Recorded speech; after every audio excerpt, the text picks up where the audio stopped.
बिस्मिल्लाहिर्रहमानिर्रहीम। अस्सलाम वालेकुम नाज़रीन, आप देख रहे हैं प्रोग्राम पब्लिक ओपिनियन और मैं हूं आपके साथ ज़रियाब इरफान।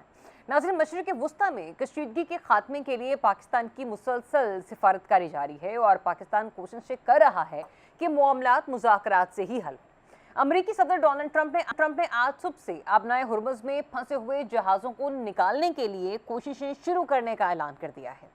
इस बयान में उन्होंने कहा कि अमेरिका प्रोजेक्ट फ्रीडम का आगाज मशरिक़ वुस्ता के वक्त के मुताबिक आज सुबह से शुरू करेगा। ट्रंप का कहना था कि इस इंसानी हमदर्दी के अमल में किसी भी किस्म की रुकावट डाली गई तो सख्त जवाब दिया जाएगा। ईरान से मुताल्लिक सदर ट्रंप ने लिखा कि मेरे नुमाइंदे ईरान के साथ बहुत मुस्बत बातचीत कर रहे हैं और ईरान से बातचीत का ये अमल सबके लिए इंतहाई मुस्बत साबित हो सकता है। दूसरी जानिब तर्जुमान ईरानी अफवाज का कहना है कि आबनाए हुर्मुज़ की सलामती को मुकम्मल तौर पर संभाले हुए हैं। आबनाए हुर्मुज़ में नेविगेशन ईरानी मुसल्लह अफवाज से राबते में रहकर ही की जाए। अमरीकी बहरिया आबनाए हुर्मुज़ के करीब भी न जाए। अमरीकी जारहाना इक़दामात मौजूदा सूरत हाल को पेचीदा बनाएंगे। ईरानी नेशनल सिक्योरिटी काउंसिल के सरबराह इब्राहिम अजीज़ी ने कहा कि आबनाए हुर्मुज़ में अमरीकी मुदाखलत को जंगबंदी के खिलाफ वर्जी तस्वुर किया जाएगा। तो ये अब तक की ईरान अमेरिका जंग के हवाले से लेटेस्ट डेवलपमेंट है। बहरहाल इसके बरक्स मार्का हक को 1 साल मुकम्मल होने पर मुल्क में तकरीबात हो रही हैं। मार्का हक सच और फतह की दास्तान यकीनी तौर पर बातिल के खिलाफ जिद्दोजहद और पाकिस्तान की तारीख साज फतेह के वो दिन कि जिस पर पूरी कौम को नाज है। पाक फौज और पाकिस्तान के गयूर अवाम का नाकाबिल तस्खीर इत्तेहाद ने दुश्मन को इबरतनाक शिकस्त दी। पाकिस्तान ने अब्दाली मिसाइल का कामयाब तजुर्बा करके दुश्मन को वाज़ेह पैगाम दिया है कि मुल्क का दिफा नाकाबिल तस्खीर है। अब्दाली मिसाइल सिस्टम 450 किलोमीटर तक हदफ को निशाना बनाने की सलाहियत का हामिल है और इसके साथ ही साथ प्रोग्राम का जो हमारा आखिरी सेगमेंट होगा वो होगा तालीमी इदारों में बार बार छुट्टियां होने से बच्चों के तालीमी करियर के नुकसान के हवाले से। वालिदैन परेशान हैं। हफ्ते में 3 छुट्टियों से तलबा की तालीम को शदीद नुकसान हो रहा है। माहिरीन तालीम के मुताबिक हुकूमती फैसला ईंधन बचत नहीं नुकसान का बाइस बन गया है। पाकिस्तान के करोड़ों बच्चे स्कूल से बाहर हैं। यही सूरत हाल ऐसी है कि जिसके ऊपर बात करना बहुत ज़रूरी हो चुका है। मुझे ज्वाइन कर रहे हैं रिजवान रज़ी साहब, इसारा रज़ साहब और सवाल जफ़र साहब भी आज हमारे साथ प्रोग्राम में शामिल गुफ्तगू होंगे। रज़ी साहब, आप अमेरिका के इस ऑपरेशन फ्रीडम को किस अंदाज में देख रहे हैं? क्योंकि आज तो उन्होंने ऑपरेशन का आगाज़ किया, दूसरी तरफ ईरान ने भी हमला कर दिया, 2 मिसाइल दागे उन्होंने जासिक जजीरे के करीब। वो अलग बात है कि उन्होंने वार्निंग पहले से जारी की थी कि अगर आप लोग आबनाए हुर्मुज़ की तरफ आए तो फिर हमारी तरफ से हमले के लिए आप लोग तैयार रहें। तो कल तक तो इस चीज़ को खुशी की तरह देखा जा रहा था कि अमेरिका ने नाकाबंदी जो है वो ख़त्म कर दी है, लेकिन ये किस किस्म की नाकाबंदी का खात्मा है कि एक तरफ अमेरिका कह रहा है कि हम ऑपरेशन फ्रीडम शुरू किए हुए हैं, दूसरी तरफ ईरान कह रहा है कि अगर आपने अपना हुर्मुज़ में इंटरवेंशन करने की कोशिश की, इंटरवीन करने की कोशिश की तो हम फिर आपकी बुरी हालत करेंगे। तो ये तो लग तो नहीं रहा कि मामलात अभी भी बेहतरी की तरफ जा रहे हैं। पहले ईरान ने ये कहा कि वो आबनाए हुर्मुज़ को खोलने के लिए तैयार है। हाँ। और अमेरिका के सदर ट्रंप ने उसके ऊपर जो है वो कहा कि नहीं जनाब, अभी हम नहीं खोलेंगे। ज़ाहिर पाकिस्तान सालस है और पाकिस्तान ने जाके फिर कुछ कायल किया होगा उनको। तो कल ही सदर ट्रंप ने ऐलान किया, क्योंकि वैसे भी मार्केट्स खुलनी थी मंडे के रोज़ और उससे उन्होंने कोई मुस्बत पैगाम देना होता है। हर दफ़ा मार्केट के साथ प्ले करते हैं, जब मार्केट वीकेंड पे क्लोज करती है तो फिर भी, और जब वो ओपन होती है तो उन्होंने बयान दे दिया। तो अब उस रंग में भंग डाल दिए ईरान ने। उन्होंने कहा कि नहीं जनाब, हम आपने ये जो स्टेट ऑफ हुर्मुज़ का, आबनाए हुर्मुज़ का जो आपने मुहासरा ख़त्म करने का ऐलान किया है, ये हम तक नहीं पहुंचा, हम नहीं मानते। हमने जब आपको ऑफर की थी, जो प्रपोजल गई हैं ईरान की तरफ से, लेटेस्ट जो 14 प्रपोजल गई हैं और जिसके अंदर ईरान ने ऑफर किया है लिख के कि हम स्टेट ऑफ हुर्मुज़ को खोल देते हैं, आप मुहासरा उठा लीजिए, तो हम जो है बाकी मुज़ाकरात या बाकी बातें बैठ के कर लेते हैं बाद में, जिसके अंदर एटमी मिसाइल भी शामिल हैं। हाँ। उसके बाद फिर ट्रंप साहब का ये बयान सामने आया कि हम स्टेट ऑफ हुर्मुज़ का मुहासरा उठा रहे हैं। ईरान के जहन में या ईरान के पॉलिसी साजों में या उसकी इस्टेब्लिशमेंट के जहन में क्या है कि उन्होंने इन 2 जहाज़ों को हिट किया है। मेरे वो कयास से बईद है। मैं नहीं समझ पा रहा कि ईरान ने जब लिख के दिया है मुज़ाकरात के पॉइंट्स के अंदर और वॉल स्ट्रीट जर्नल ने उसको छापा भी है, ऐसी सूरत के अंदर हो सकता है ये जो ईरान के यहाँ मल्टी लेयर किस्म का सिस्टम एग्जिस्ट करता है, उनका डिफेंस का निज़ाम जो है वो डिसेंट्रलाइज्ड है तो डिसेंट्रलाइजेशन के जहाँ पे बहुत सारे फवायद समेटे हैं ईरान ने, ये उसका नुकसान भी हो। और इसके हवाले से अभी तो उन्होंने खबर जारी कर दी है पासदारान इनकलाब की न्यूज़ एजेंसी ने। हो सकता है कि अभी हुकूमत ईरान जो है वो इसके ऊपर कोई डिफरेंट व्यू ले। मेरा ख्याल है पाकिस्तान का काम और बढ़ गया है। सॉरी जाफर साहब, पाकिस्तान का काम वाकई दिन ब दिन बढ़ता चला जा रहा है, लेकिन आप इस पेशरफ्त को भी कैसे देखेंगे कि अमेरिकी कब्जे में लिए गए जो ईरानी जहाज था और अमला था, उसको पाकिस्तान के हवाले कर दिया गया। उसके बाद जाकर ईरान की तरफ से इस किस्म की कार्रवाई का अमल में आना, जो कि रज़ी साहब भी बात कर रहे हैं कि मुमकिन तौर पर हो सकता है कि ईरानी गवर्नमेंट की तरफ से भी कोई स्टेटमेंट अभी सामने आ जाए, लेकिन जो फिलहाल ईरानी मीडिया दावा कर रहा है वो तो यही कह रहा है कि अपनाए हुर्मुज़ में अमेरिकी बैरियर के जहाज को निशाना बनाया गया है। तो ये बातें आपस में तालमेल नहीं खाती मामले की नज़ाकत को संभालने के लिए। कंफ्यूजन इतना है कि आप कोई बात यकीन के साथ नहीं कह सकते कि किस हद तक दुरुस्त है और किस हद तक गलत है। ये जो अटैक हुआ है उन जहाज़ों पर जिनको ईरान से मंसूब किया जा रहा है, अभी तो ये इस बात का सुराग नहीं मिल सका कि क्या वाकई ईरान ने उन पर हमला किया है या कहीं और से इस पर हमला हुआ है। क्योंकि आपको पता है कि ये स्पॉइलर बहुत है, बिल्कुल आपना हुर्मुज़ के बहुत ही करीब है, इंडिया भी और इजराइल भी ज़्यादा फासले पर नहीं है। क्या खबर कि ये उनकी तरफ से इस तरह की शरारत की गई हो, एक बात। दूसरी बात यह है जी कि जब ये दोनों फरीकैन के दरमियान एक सीज़ फायर की कैफियत थी, तो उसके दरमियान उस दौरान इन्होंने अमरीकियों ने वहाँ पर मुहासरे का ऐलान कर दिया। अब ये ब्लॉकेट जो है ये बजाते खुद एक हालते जंग है। ये जंग का ऐलान है। तो इस जंग के ऐलान की जो कैफियत है इसको ईरान ने बर्दाश्त किया। अब अगर उसके दौरान कोई हरकत हुई है, कोई एक्टिविटी हुई है, तो उसका सबसे पहले प्रोब होगा, पता चलेगा ये किसने किया और क्यों किया। इसका तो अभी तक इल्म नहीं हो सका, क्योंकि पहले रात को एक जहाज़ के ऊपर हमला हुआ और आज दूसरे जहाज़ पे हमला हुआ। और उसके साथ साथ अमेरिका का ये ऐलान कि हम फ्रीडम प्रोजेक्ट शुरू करने जा रहे हैं, फ्रीडम ऑपरेशन शुरू करने जा रहे हैं। तो उसमें उन्होंने अमेरिकियों ने ये नहीं कहा कि हम सबको आज़ादी दे रहे हैं, बल्कि अमेरिकियों ने ये कहा कि जो जहाज़ वहाँ पे जमा हो गए हैं, फंसे हुए हैं, हम चाहते हैं कि वो उस वहाँ से गुजर जाएं। अब वो इलाका अमेरिका का थोड़ी है, वो ईरान का इलाका है, वो ओमान का इलाका है। ये उन्होंने फैसला करना है कि वो जहाज़ किस तरह से गुजरेंगे। और फिर आपको मालूम होगा कि वहाँ पर बारूदी सुरंगें बिछी हुई है और इन बारूदी सुरंगों की मौजूदगी में कोई जहाज अगर उनकी जद में आ जाए तो फिर ईरान पे इल्ज़ाम आएगा।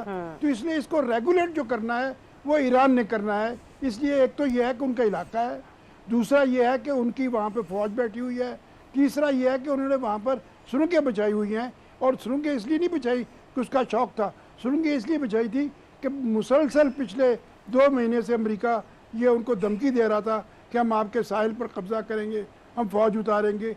यकीनन उसकी रोकथाम के लिए उन्होंने ऐसा किया होगा। तो यहाँ पर एक जो बात मैं बहुत जोर देकर कहना चाहता हूँ ये है कि इस पूरे जो जंगो जदल है इसमें एक किरदार है प्रेसिडेंट ट्रंप का।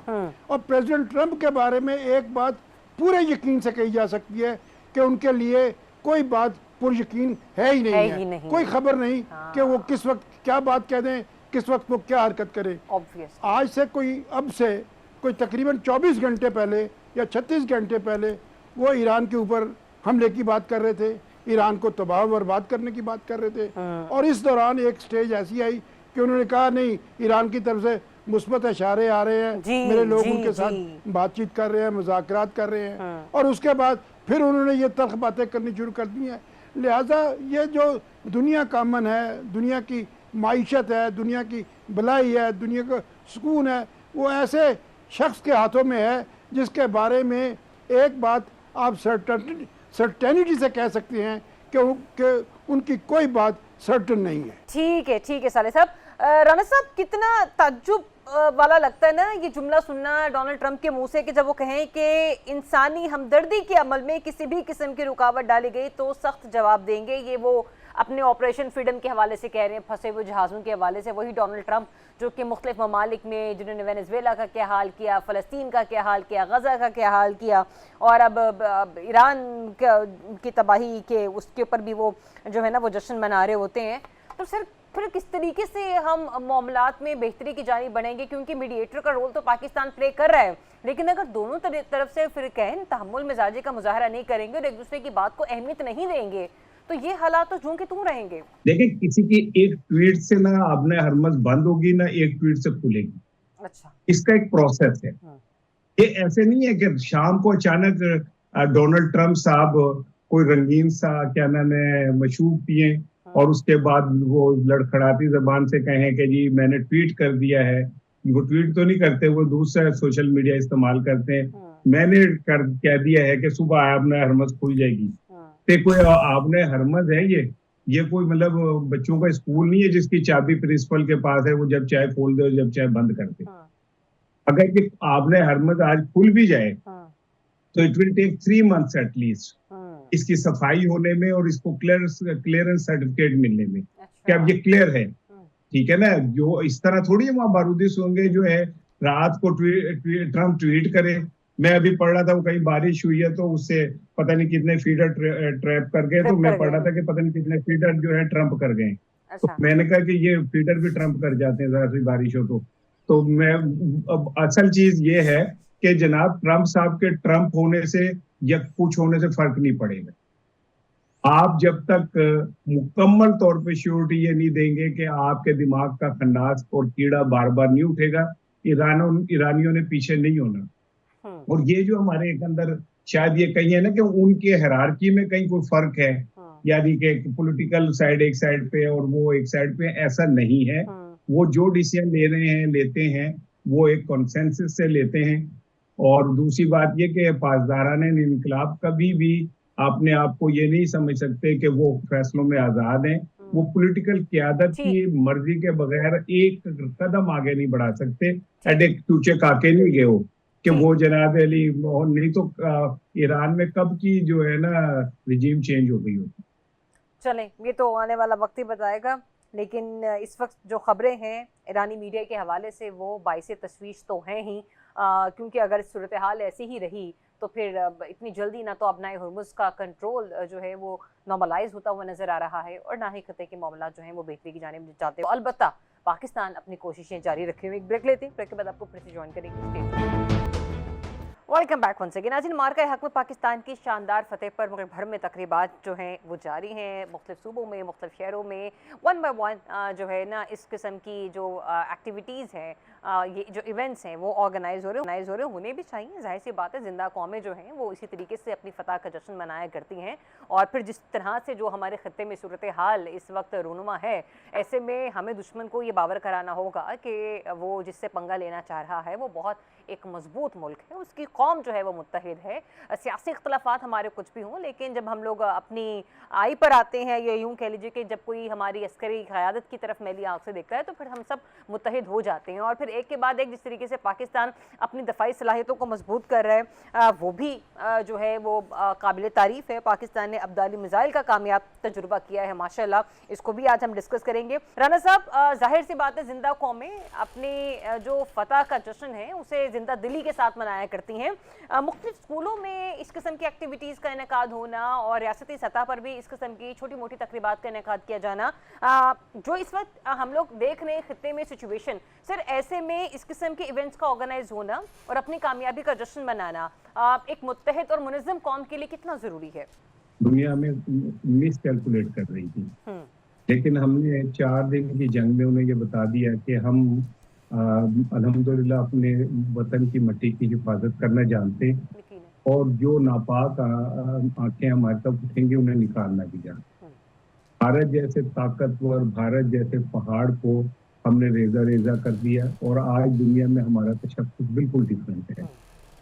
मैं सलाम पेश करता हूँ अपनी बहादुर अफवाज को, मैं सलाम पेश करता हूँ अपने बहादुर सपूतों को जिन्होंने अज़्म हिम्मत की ऐसी दास्तानें लिखी इन 4 दिनों में कि दुनिया खुद हैरान है। ऐसा ही है और अल्हम्दुलिल्लाह मुझे इस पे फख्र है। लेकिन मैं ये समझता हूँ कि जश्न मनाना चाहिए लेकिन जब तक आम आदमी किसी भी खित्ते का अपनी जिंदगी में इत्मीनान महसूस नहीं करता, हमें उस पर ज्यादा तवज्जो देनी चाहिए। अच्छा। मिसाल के तौर पे 400 रुपए लीटर पेट्रोल है। एक गरीब आदमी की जिंदगी में 400 रुपए लीटर पेट्रोल का मतलब ना साले जाफर साहब समझ सकते हैं, क्योंकि इनके पास गाड़ी बड़ी है और ये एक दफा ही टंकी फिल कराते हैं। तो दूसरी तरफ क्या कहते हैं, एक आम आदमी जो मोटरसाइकिल वाला है उससे पूछे 400 रुपए लीटर का क्या मतलब है। जो बीफ है वो अब 1500 रुपए किलो है। यानी अगर एक शख्स 3000 रुपए दिहाड़ी लगाता है, कमाता है, ये 90,000 बनते हैं। अगर मैं बहुत ज्यादा वो करूं, अदरवाइज 1500-2000 से ज्यादा नहीं है किसी मजदूर की, तो वो तो 1 किलो गोश्त नहीं खरीद सकता बीफ जो है। और फिर उसके बाद आटा देख लें, 125 के करीब किलो आटा है। फिर जनाब अली घी जो है वो 625 के करीब है। आम आदमी की जिंदगी तो अजीरन होगी, उसके अंदर तो अभी भी रद्दुल फसाद चल रहा है। तो और सर, जो करने वाले हैं, ये वाले मामला तो हुकूमत ने बेहतर बनाने हैं ना, उसकी गवर्नेंस ने बेहतर बनाने हैं, मैं कर रहा हूँ ना कि कि मैंने हमारे इसीलिए अस्करी अपनी विंग ने। बात तुमने ना मैंने इसीलिए अर्ज कर रहा हूँ कि मैंने पहले पोर्शन में अपनी बहादुर पाक अफवाज को बिल्कुल, ट्रिब्यूट दे बिल्कुल। दिया, सलाम पेश करता हूँ मैं। उन्होंने हमारे मुल्क की हिफाजत कर ली। सही। लेकिन जो अंदर बैठे हुए लोग हैं वो अवाम की हिफाजत कब करेंगे? अवाम के ये ऊपर जो बात मुआशी है। दहशत गर्दी हो रही है और रोज ड्रोन अटैक होते हैं, तो मैं ये समझता हूँ कि जश्न अपनी जगह मनाए, मैं भी उसका हिस्सा हूँ, अल्हम्दुलिल्लाह, पाक फौज को मेरा सलाम हो। लेकिन जो लोग हुक्मरान हैं और उन्होंने पाकिस्तानियों की जिंदगी तबाह कर दी, उनसे भी कोई सवाल होना चाहिए, उनके लिए भी कोई दिन मनाया जाना चाहिए। ठीक है साले साहब, डिफेंस जो हमारे डिपार्टमेंट है वो तो अपने बजट को बेहतरीन अंदाज में यूटिलाइज करता हुआ हमें नजर आ रहा है। वो जिस तरीके से पाकिस्तान के डिफेंस सिस्टम को हर गुजरते दिन के साथ मजबूत कर रहा है, क्योंकि आज मैं खबर ये पढ़ रही हूँ कि अब्दाली मिसाइल का अल्हम्दुलिल्लाह हमने कामयाब तजुर्बा किया। लास्ट जब मेरा शो था वीकेंड का, थर्सडे को हमने क्लोज किया, अल्हम्दुलिल्लाह हंगोर आबदोज की पाक बहरिया में कमीशनिंग हुई। तो वही बात आ गई कि ये तजुर्बे करके हम दुश्मन को दिफाई अंदाज में क्या मैसेज दे रहे हैं। और दूसरा वही जो राना साहब भी बात कर रहे थे कि हम अपने डिफेंस के मामलात को तो बेहतर अंदाज में लेकर चल रहे हैं, लेकिन जो हमारे सिविल और गवर्नेंस के मामलात हैं वहां पर हम कमजोर हैं। राना साहब ने मुसल्लह अफवाज के लिए बहुत अच्छे अल्फाज इस्तेमाल किए, लेकिन आप ये भी तो याद रखें कि मुसल्लह अफवाज जो हैं वो आज खुद कुछ नहीं करती, उनकी क़यादत जो है उनको मार्शल करती है, उनको चलाती है। तो यहाँ पर फील्ड मार्शल सैयद आसम मुनीर का नाम लेते हुए ज़रा इन्होंने एहतियात की कि नहीं नाम लिया उनका। यह दरअसल उनकी क़यादत थी जिन्होंने अपनी जहानत का मुजाहरा करते हुए, फतानत का मुजाहरा करते हुए और बहादरी और दलेरी का मुजाहरा करते हुए भारत को वो शिकस्त दी जिसका तसव्वुर, जिसकी ख्वाहिश हमने पिछले 50-55 साल से कर रहे थे। तो ये खराज जो तहसीन है ये नामुकम्मल है अगर आप फौज के साथ साथ फौज की क़यादत को खराज ना पेश करें। जहाँ तक मईशत का ताल्लुक है, मैं समझता हूँ कि इस तो मैं पाक फौज की क़यादत को भी सलाम पेश करता हूँ। और क्या मैं समझता हूँ कि टीमें जब जीतती हैं तो क्रेडिट कप्तान को ही जाता है। राना साहब, क्रिकेट टीम और चीज़ होती है और फौज और चीज़ है। फौज और क्रिकेट टीम एक नहीं है। आप फौज को क्रिकेट टीम मत बनाएं। फौज की जो क़यादत है उसके लिए जिन चीज़ों की ज़रूरत होती है वो क्रिकेट के खिलाड़ियों में बेचारों में कहाँ हो सकती है। ये क्रिकेट के खिलाड़ी तो खिलंडरे होते हैं, वो फौजी क़यादत जो होती है उनकी तरबियत होती है, उनका जहन होता है, उनके खमीर में एक चीज़ दाखिल की होती है कि उन्होंने दुश्मन को तबाह बर्बाद करना होता है। ये खिलाड़ी तो जो हैं वो इधर खेलते हैं, दूसरे लम्हे पे उनके साथ जफियाँ डाल रहे होते हैं जो दूसरे खिलाड़ी होते हैं। इसका ये जुमला मोतरज़ा है। मैं आगे चलता हूँ। मैं अर्ज़ ये करना चाहता हूँ कि इस हुकूमत को जिसने मईशत को संभालने के लिए बहुत कोशिश की है, इनको बारूदी सुरंगों के ऊपर से गुजरना पड़ा। जो इनके पेशरों ने, जो पिछली हुकूमत ने बारूदी सुरंगें बचाई थी। लिहाजा आप बराए करम मामलात को सही पर्सपेक्टिव में देखें। गवर्नमेंट बिल्कुल अपनी ट्राई कर रही है, मशक्क़त कर रही है, मेहनत कर रही है और आपको यकीनन इसका नतीजा हमें इंशाल्लाह मिलेगा, मिलना चाहिए। अगर हुकूमत ये नहीं कर सकती तो फिर और 2-3-4 साल के बाद इलेक्शन होंगे, लोगों को मौका मिलेगा और उसके बाद अगर ये हुकूमत की कारकर्दगी ठीक नहीं है और लोगों को मौका दे देंगे। चले, मैं तो लेकिन दुआ यह कि आप गो हूँ कि उनकी इस मुल्क में इलेक्शन हो और आम इंतखाबात के जरिए जो आवाम है वो अपना हक राय दही इस्तेमाल करें। और वही बात आ गई, साले सफर साहब, हर किसी को मालूम है कि वो कितने पैसों में अपने घर का किचन चला रहा है। रज़ी साहब, मैं इस सिचुएशन को मजीद अभी नहीं मुश्किलात जरूर है, मुश्किलात जरूर है, इसमें कोई शक नहीं है, मुश्किलात जरूर है, लेकिन हुकूमत की पैदा करते नहीं है, हालात ऐसे है जिसकी वजह से चले ये पॉइंट सारी मुश्किलात आपका पॉइंट आ गया, आपका पॉइंट आ गया। रज़ी साहब, हम तो डिस्कस कर रहे थे अब्दाली मिसाइल का कामयाब तजुर्बा, ये तो इधर अनगाइडेड मिसाइल चल पड़े मेरे। अच्छा देखिए, बात ये है कि पाकिस्तान के पास, मुझे ये कहने की इजाज़त दी जाए, अगर हम कागज़ खोल के बैठे और उस पर कंपैरिजन शुरू करें, पाकिस्तान के पास कितने हथियार हैं और भारत के पास कितने हथियार हैं, भारत का दिफाई बजट कितना है और सालाना 87 अरब डॉलर, और पाकिस्तान का कितना है सालाना 8 अरब डॉलर। तो और भारत के पास 4.5 फिफ्थ जनरेशन के दुनिया के महंगे तरीन राफेल मौजूद हैं। पाकिस्तान के पास अपना बनाया हुआ, भारत को वो तैयारा मिला है 250 मिलियन डॉलर के अंदर, 25 करोड़ डॉलर से जायद के अंदर। पाकिस्तान ने अपने घर में बैठ के जो अपना बनाया है JF थंडर, वो सिर्फ 3 करोड़ डॉलर के अंदर हमने बनाया है। अब इसका कंपैरिजन कीजिएगा, हमारा पूरा डिफेंस जो है मई की जंग के अंदर एयर डिफेंस की मैं बात कर रहा हूं, जिसने S-400 तक उड़ा डाले, वो JF थंडर के ऊपर था, ठीक है। और अग्रेशन के लिए हमने J-10C इस्तेमाल किया कुछ मौकों के ऊपर, लेकिन मेन जो वर्क हॉर्स था हमारा, जिसने मेन कारकर्दगी दिखाई, वो हमारा अपना बनाया हुआ JF थंडर था। और इस जंग के बाद पाकिस्तान के इस JF थंडर तैयारे को खरीदने के लिए लाइनें लगी हैं, ये मुझे कहने की इजाज़त दी जाए। और अगली बात कि दुनिया के हर एयर शो में, उसके बाद कम से कम 2 एयर शो में मैंने देखा है कि JF थंडर को भेजा गया है, जो उसका हीरोइक वेलकम हुआ है वहाँ पे। यानी लोगों ने, इवन के इंडियंस ने उसके साथ सेल्फीज बनाई और उसे प्रिविलेज जाना। तो पहले तो ये है कि अगर हम पेपर के ऊपर डिस्कस करें तो पाकिस्तान का इंडिया के साथ आर्सनल के हवाले से, बजट के हवाले से कोई मुकाबला ही नहीं था, वो हमसे मच सुपीरियर थे। इसीलिए कुछ व्लॉगर्स और यूट्यूबर्स का ये ख्याल था, जो पाकिस्तान से बाहर भगोड़े हो चुके हैं, उनका ये ख्याल था कि इंडिया तो पाकिस्तान को चपेटे मारेगा। लेकिन फिर क्या वो चमत्कार है, उसकी तरफ हमें बार बार बच्चों को बताना चाहिए, और वो है हिकमत अमली। हमने अपने कमतर हथियार भी जो थे वो इस कदर महारत से इस्तेमाल किए कि अपने से कई गुना बेहतर हथियारों को हमने बेअसर कर दिया।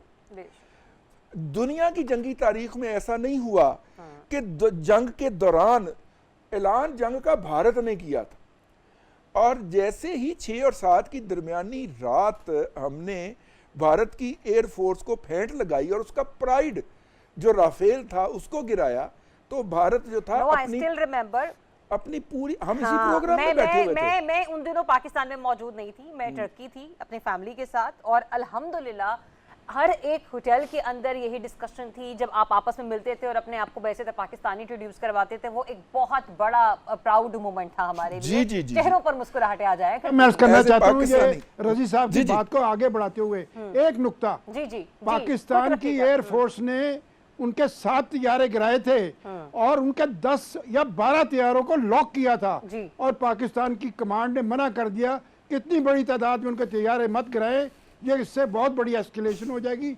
हमने जितनी सजा देनी थी वो उनको इतनी सजा दे दी है। और आखिरी बात चाहता हूँ, 7 तैयारे उनके गिरे थे, ये 17 और 19 भी हो सकते थे। जी ये मैं और आखिरी बात चाहता हूँ मुदाखलत की। नहीं, आखिरी बात ये है कि ये जो इस वक्त सूरत हाल ये है कि भारत अब तक की तारीख के अंदर दुनिया से 18 अरब डॉलर की शॉपिंग कर चुका है दिफा की गुज़िश्ता 1 साल के अंदर, और अभी तक भी उसको हिम्मत नहीं पड़ रही, वो सिर्फ बढ़ के मार रहा है कि वो दोबारा हरकत करने की। तो ये सेलिब्रेशन इसलिए भी जरूरी है कि भारत की नीयत दोबारा खराब हुई है, उसको बताया जाए कि अभी पिछले साल का हिसाब बाकी है।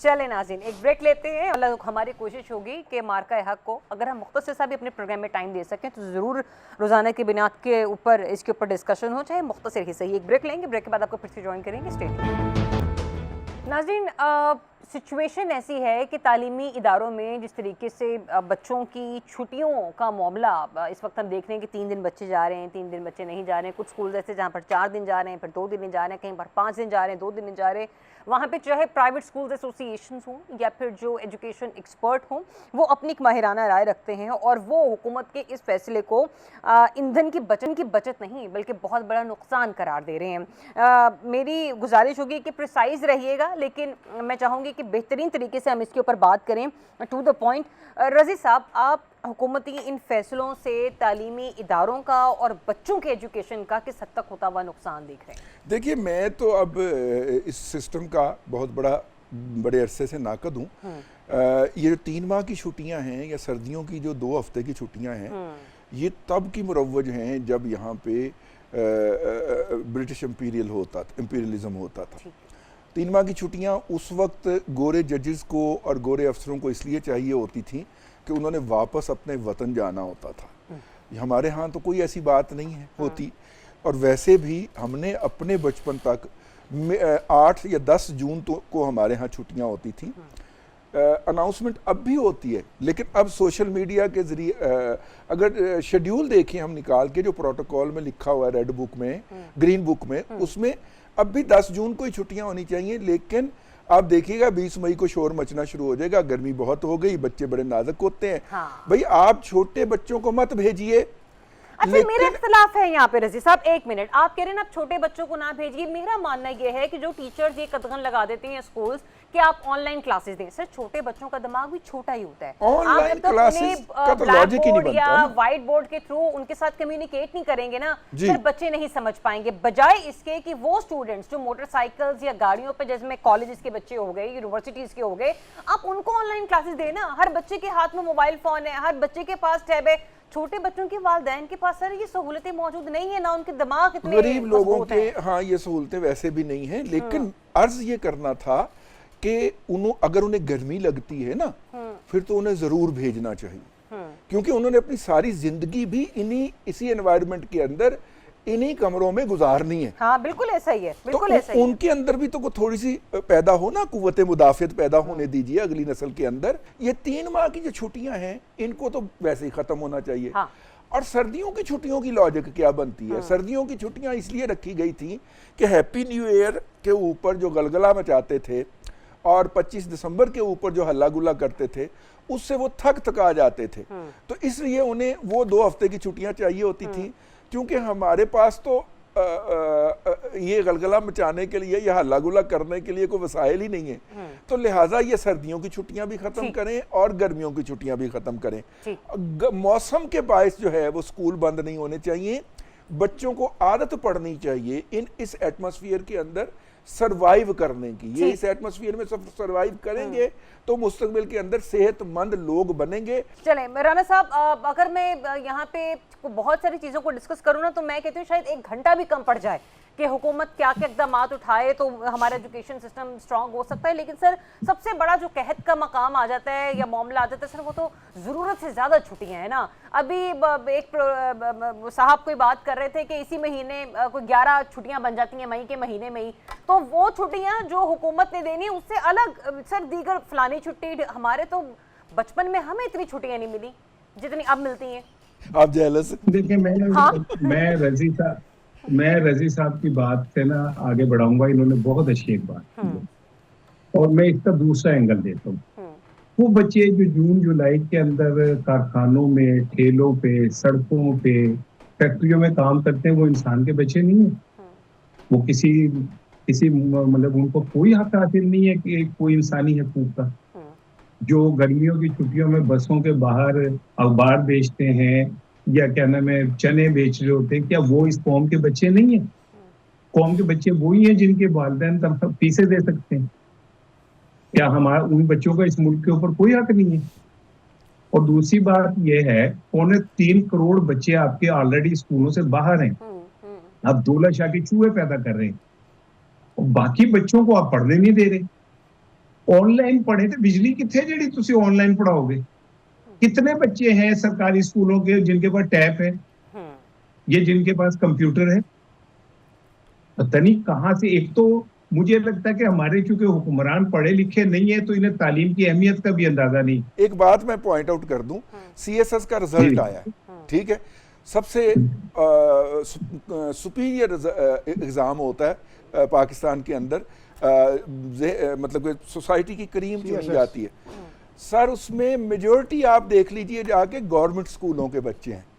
अगर ये प्राइवेट स्कूलों वाले इतने ही लायक फायक हों तो उसके अंदर उनकी अक्सरियत नजर आए, ठीक है। पंजाब के अंदर भी, सिंध के अंदर भी और खैबर पख्तूनख्वा के अंदर भी आप अगर जो बच्चे आए हैं सामने वो सरकारी स्कूलों के पढ़े हुए बच्चे हैं, और इस पे अप्रिशिएट करना कर भी दीजिएगा। बिल्कुल बिल्कुल मैं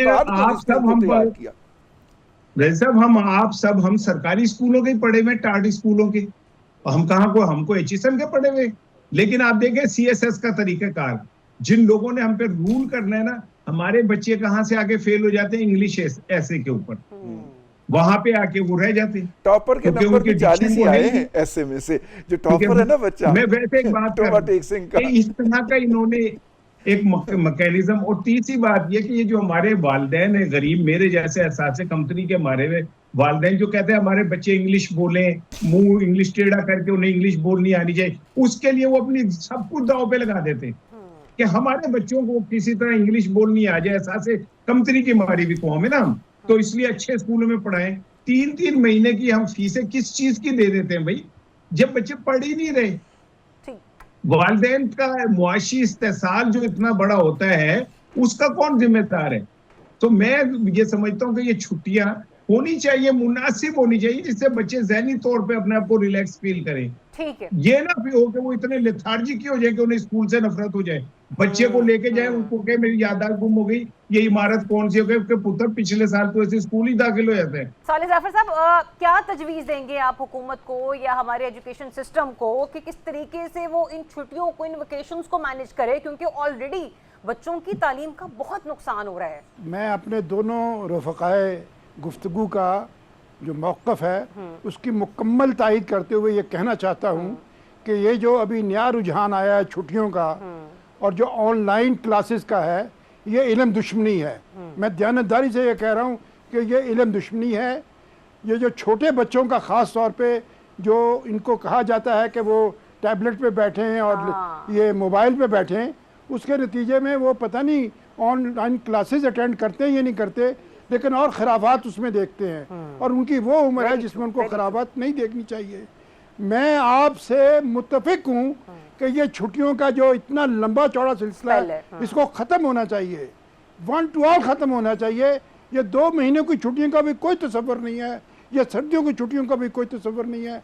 आप बच्चों पे बहुत मेहरबान हैं, तो आप कभी महीने के बाद, 2 महीने के बाद किसी हफ्ते और इतवार की छुट्टियाँ 2 कर दें, इतवार और पीर की 2 छुट्टियाँ कर दें, अगर आपको बच्चों पे बहुत तरस आ रहा है। यह बच्चों के साथ दुश्मनी है कि जब आप 3 महीने 2 महीने की छुट्टियाँ करते हैं, नतीजा ये निकलता है कि वो अपनी एजुकेशन से डिटैच हो जाते हैं। जो उन्होंने पहले के महीनों में पढ़ा होता है वो उससे बिल्कुल भूल चुके होते हैं, खेल कूद में मसरूफ़ होते हैं। लेकिन जब दोबारा स्कूल शुरू होता है तो ऐसे लगता है कि उनकी स्लेट बिल्कुल साफ है।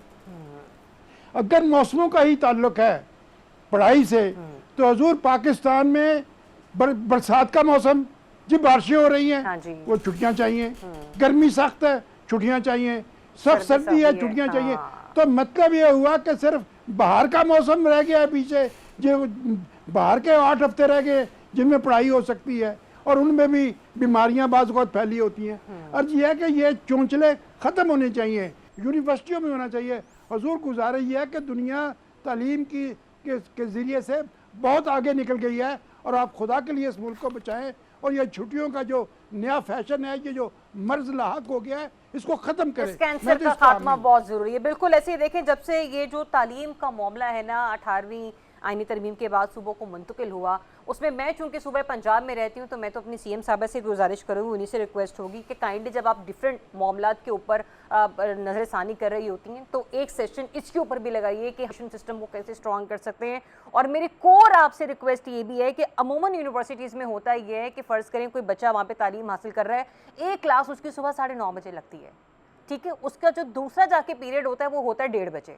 हमारी यूनिवर्सिटीज़ में जाने वाले बच्चे, हमारे कॉलेजेस में जाने वाले बच्चे, ये वो बच्चे हैं जो खुद पार्ट टाइम जॉब करते हैं और अपने सेमेस्टर्स की फ़ीस जोड़ जोड़ के अपने पेरेंट्स का हाथ बटा रहे हैं। अगर ये सुबह से लेके शाम 7 बजे तक यूनिवर्सिटी में लटके रहेंगे तो ये बेचारे पार्ट टाइम जॉब कैसे करेंगे? तो खुदारा इसके ऊपर नोटिस लीजिए और एजुकेशन सिस्टम को रिफॉर्म करने की ज़रूरत है। मेरे ख्याल से ये हो जाए तो बहुत आसानी हो जाएगी। इजाज़त दीजिए, अपना बहुत सा ख्याल रखिए। अल्लाह हाफ़िज़।